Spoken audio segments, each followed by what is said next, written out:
Caving is often described as quiet, peaceful, and strangely calming. The deeper you go, the farther you get from the noise of the world.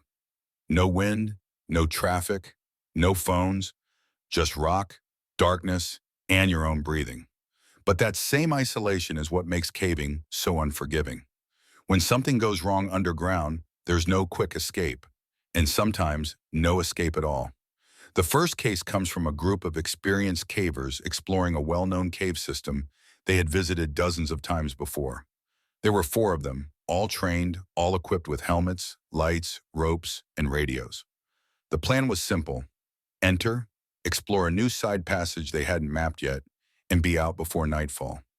About an hour into the cave, they reached a narrow crawl space, tight but manageable. One by one they squeezed through, dragging their gear behind them. On the other side, the tunnel opened into a larger chamber, all except one.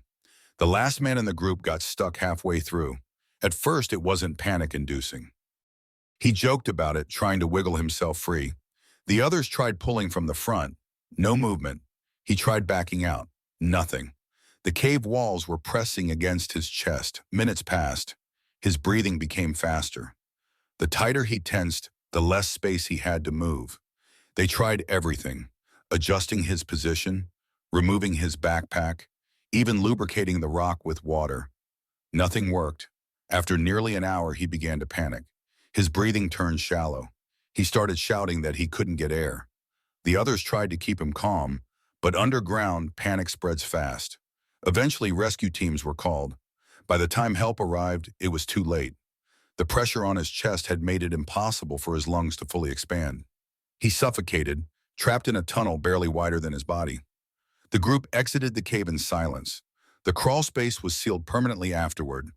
The second case involves a solo caver who believed preparation was enough to keep him safe. He had been caving for years and often explored alone, something most experts strongly advise against. One afternoon, he entered a remote cave system known for its deep vertical drops and narrow passages. Hours passed without issue.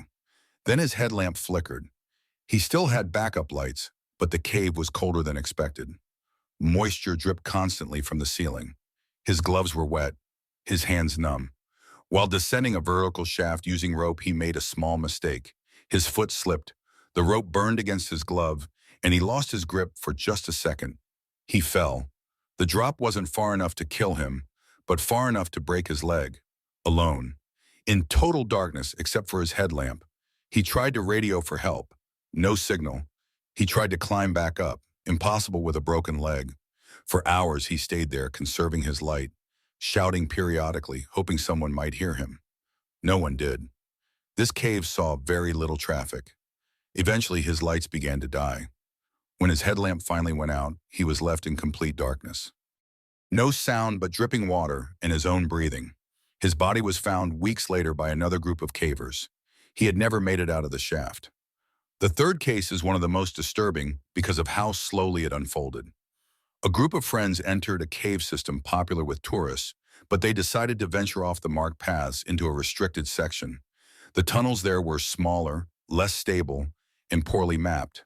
At one point, they felt a rush of air, then a deep, distant rumble, a partial collapse. The entrance they had used was now blocked. They weren't trapped in a small chamber.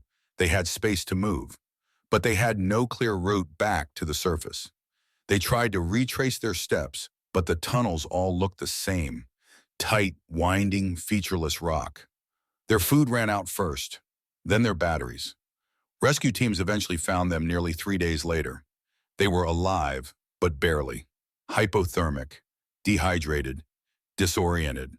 One of them never went underground again. Another later admitted that during the second night in complete darkness, he could hear someone whispering his name. He doesn't know if it was real or if his mind was breaking under the stress. The final case didn't involve getting lost or trapped by rock. It involved water. A caver entered a cave system known to flood during heavy rain. The forecast had been clear when he went in, but weather above ground changed faster than expected. Deep inside the cave, he heard a sound that didn't belong. Water. At first, it was a trickle, then a steady flow, then a roar. Floodwaters rushed through the cave system, filling passages in minutes. He tried to escape, but the tunnels were already filling. Visibility dropped to zero. Rescue teams arrived quickly, but water-filled caves are some of the most dangerous environments on Earth. By the time the water receded enough to search, he was gone. Caving accidents aren't dramatic in the way movies portray them. There's no music, no sudden monsters. Just darkness, pressure, silence, and time stretching endlessly. And that's what makes them so disturbing. Because underground, mistakes don't always kill you quickly. Sometimes they give you hours to think about what you did wrong, in a place where no one can hear you, and the world above keeps moving as if you were never there at all.